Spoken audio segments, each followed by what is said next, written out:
अस्सलाम वालेकुम नाज़रीन, एक नई वीडियो में खुश आमदीद। अगर आपके पास घर में कोई चीज भी मौजूद नहीं है, सिंपल अगर आपके पास आलू मौजूद है तो आलू का इस्तेमाल करते हुए आप बर्गर पैटी किस तरीके से बना सकते हैं, आज की वीडियो है इसी के बारे में। तो इसके लिए सबसे पहले मैंने लिए हैं 3 अदद बॉयल आलू। 3 अदद बॉयल आलू लेंगे और इसके अंदर हम डालेंगे कुछ मसाले। आलू को ग्रेटर की मदद से अच्छे से फाइन सा हम बना लेंगे। उसके बाद इसके अंदर जाएगा जी चाट मसाला, आधा चाय का चम्मच चाट मसाला जाएगा। उसके बाद काली मिर्च का पाउडर जाएगा, आधा चाय का चम्मच काली मिर्च का पाउडर जाएगा, आधा चाय का चम्मच चिली फ्लेक्स डालूंगी, आधा ही चाय का चम्मच इसके अंदर मैं डालूंगी अदरक का पाउडर। उसके बाद इसके अंदर डालूंगी जीरा पाउडर, आधा चाय का चम्मच जीरा पाउडर। नमक आप अपने टेस्ट के अकॉर्डिंग डाल लें और आधा चाय का चम्मच ही मैं इसके अंदर डालूंगी लाल मिर्च का पाउडर।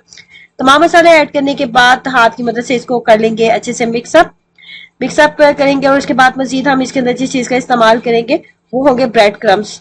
ब्रेड क्रम्स मैंने तकरीबन जो है 1 कप का चौथा हिस्सा आप कहने मैंने डाले थे। 3 से 4 खाने के चम्मच हम इसके अंदर ब्रेड क्रम्स भी डालेंगे।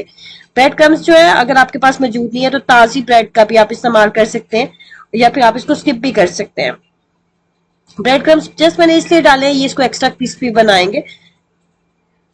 हाथ की मदद से अच्छे से मिक्सअप करने के बाद हाथों के ऊपर लगाएंगे थोड़ा सा कुकिंग ऑयल। कुकिंग ऑयल लगाने के बाद इसको आपने नॉर्मल जो कबाब आप राउंड शेप में बनाते हैं, शामी कबाब टाइप, बिल्कुल उसी तरीके से हम इसको जो है इस तरीके से राउंड शेप में ले आएंगे।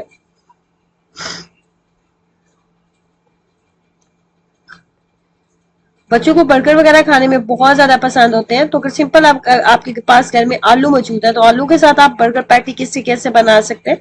और इस बहुत कम मसालों के साथ और बहुत मजेदार जो है ये रेसिपी आप तैयार कर सकते हैं और बच्चों को खुश कर सकते हैं आप। 3 आलू अगर आपके पास मौजूद है तो 4 से 5 जो है बर्गर पैटियां हम तैयार कर सकते हैं। उसके बाद हम लेंगे मैदा, तकरीबन हाफ कप के करीब मैंने मैदा लिया। उसके बाद जो है लाल मिर्च पाउडर और नमक का इस्तेमाल हम इसके अंदर करेंगे। लाल मिर्च पाउडर डाला था आधा चाय का चम्मच और उसके बाद नमक डालेंगे। नमक ऐड करने के बाद इसको हम जो है थोड़ा सा पानी ऐड करके तो एक लिक्विड सा हम जो है मिक्सचर जो है रेडी कर लेंगे।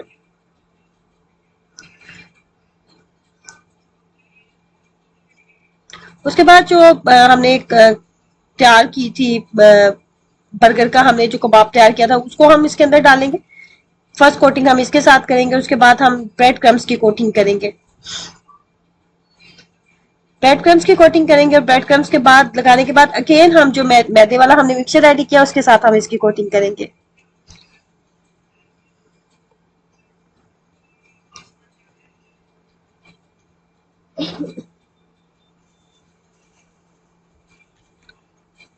मैदे की कोटिंग करने के बाद अगेन हम ब्रेड क्रम्स की कोटिंग करेंगे। इसका लगाने का फायदा ये होगा कि इसके ऊपर एक थिक सी लेयर जो है वो कोटिंग की बन जाएगी। ब्रेड क्रम्स जो है वो उतरेंगे नहीं और खाने में ये बहुत ज्यादा टेस्टी बनेंगे, इसको एक्स्ट्रा टेस्टी भी बनाएंगे।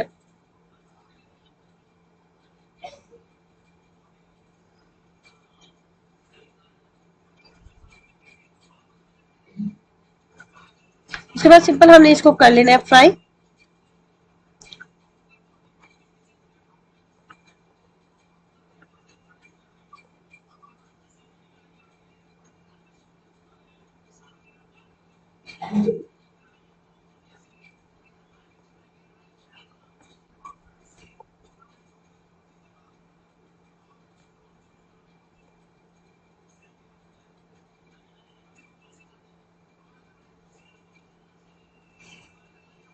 उसके बाद हमने सॉस तैयार करना है। सॉस तैयार करने के लिए मैंने लिया है केचप। केचप का इस्तेमाल करेंगे। हाफ कप केचप लीजिए और हाफ कप ही माइनस का मैंने इस्तेमाल किया था। हाफ कप केचप और हाफ कप माइनस और दोनों को अच्छे से हम कर लेंगे मिक्सअप। मिक्सअप करने के बाद हमारा जो है बर्गर सॉस जो है हमारा रेडी हो जाएगा। आसान और सादा सी है, तमाम वो चीजें घर में मौजूद है जिसके साथ जो कि नॉर्मली हर घर में मौजूद होती हैं और इसके साथ आप ये जो बर्गर है बच्चों को तैयार करके दे सकते हैं। मेरे पास इस वक्त सलाद के पत्ते मौजूद नहीं थे, मेरे पास बंद गोभी मौजूद थी तो मैंने तो बंद गोभी के साथ इसको बनाया था। वैसे अगर आपके पास सलाद के पत्ते मौजूद है तो आप सलाद के पत्तों के साथ ही बनाया, लेकिन बंद गोभी के साथ भी अच्छा इसका टेस्ट बन गया था। उसके बाद बर्गर पैटी रखी थी, उसके बाद टमाटर और प्याज का इस्तेमाल करेंगे। उसके बाद थोड़ा सा सॉस फिर हम इसके ऊपर डालेंगे और अगेन हम इसके ऊपर जो है बंद रख देंगे और इस तरीके से मजेदार जो है आप बर्गर घर में तैयार कर सकते हैं देसी स्टाइल में और अपने बच्चों को खुश कर सकते हैं। ट्राई करें और अपना एक्सपीरियंस शेयर कीजिएगा। वीडियो को लाइक करना और चैनल को सब्सक्राइब करना मत भूलें। अल्लाह हाफिज।